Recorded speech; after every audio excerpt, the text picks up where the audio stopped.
పురాలోకల్ భీకర దాడులతో పశ్చిమాసియా అట్టడుగుతోంది. అమెరికా, ఇజ్రాయెల్, ఇరాన్ల మధ్య యుద్ధం రోజు రోజుకి ఉగ్ర రూపంగా మారుతోంది. అంతేకాదు కార్చిచ్చులాగా మరిన్ని ప్రాంతాలకు కూడా విస్తరిస్తోంది.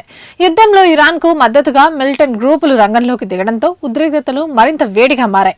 ఇరాన్ ఆయుధగారాలను అమెరికా, ఇజ్రాయెల్ లక్ష్యంగా చేసుకుంటుండగా గల్ఫ్ దేశాల్లోని చమురు శుద్ధి కేంద్రాలపై ఇరాన్ దాడులకు దిగుతోంది.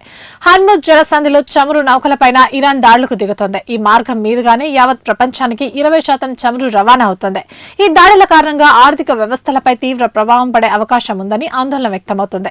మరోవైపు సంధికి ఇప్పట్లో అవకాశాలు కూడా కనిపించడం లేదు. చర్చలకు సిద్ధమని అమెరికా అధ్యక్షుడు ట్రంప్ ప్రకటించినా ఇరాన్ ససేమిరా అంటోంది. యుద్ధం కారణంగా ప్రపంచవ్యాప్తంగా వేల మంది విమానాశ్రయాల్లో చిక్కుకుపోయారు. తాము ఇరాన్ తో పాటు గల్ఫ్ దేశాలతో మాట్లాడుతున్నామని రష్యా వెల్లడించింది. చర్చలు జరుగుతుండగానే అమెరికా దాడులు చేయడం తమను అసంతృప్తికి గురిచేసిందని వ్యాఖ్యానించింది. దీంతో యుద్ధంలో అమెరికాతో కలిసి పనిచేసేందుకు సిద్ధమని ఫ్రాన్స్, జర్మనీ ప్రకటించాయి. ఇరాన్ ను నియంత్రాత్మకంగా దెబ్బతీస్తామని ఇజ్రాయెల్ ప్రధాని బెంజమిన్ నెతన్యాహు తెలిపారు.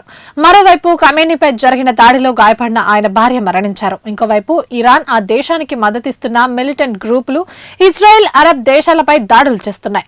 కువైట్లోని అమెరికా ఎంబసీపై కూడా దాడి జరిగింది. దీంతో ఆ ప్రాంతంలో మంటలు చెలరేగాయి. ముందుగానే ఎంబసీని ఖాళీ చేయించడంతో ప్రాణ నష్టం జరగనట్టే తెలుస్తుంది. సౌదీ అరేబియాలోనే ప్రపంచంలోనే అతిపెద్ద వాటిలో ఒకటైన రస్ తనురా చమురు శుద్ధి కేంద్రంపై డ్రోన్లతో ఇరాన్ దాడి చేసింది. కానీ వాటిని అడ్డుకున్నామని సౌదీ రక్షణ శాఖ వెల్లడించింది.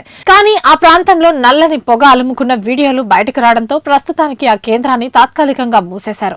గల్ఫ్ ఆఫ్ ఓమన్ లో మార్షల్ ఇంగ్లాండ్స్ కు చెందిన చమురు రవాణా నౌక ఎంకేడీ వ్యోమ్ ను బాంబుతో వచ్చిన డ్రోన్ బోట్ తో ఇరాన్ పేల్చేసింది. ఈ ఘటనలో ఒకరు మరణించారు. చనిపోయిన వ్యక్తి భారతీయుడని ఓమన్ వెల్లడించింది. నౌకలోని మిగతా 21 మంది సిబ్బందిని రక్షించి మరో ఓడలోకి తరలించారు. వీరిలో 16 మంది భారతీయులు, 4 బంగ్లాదేశీయులు, ఒక ఉక్రెయిన్ జాతీయుడున్నారన్నట్టు తెలుస్తోంది.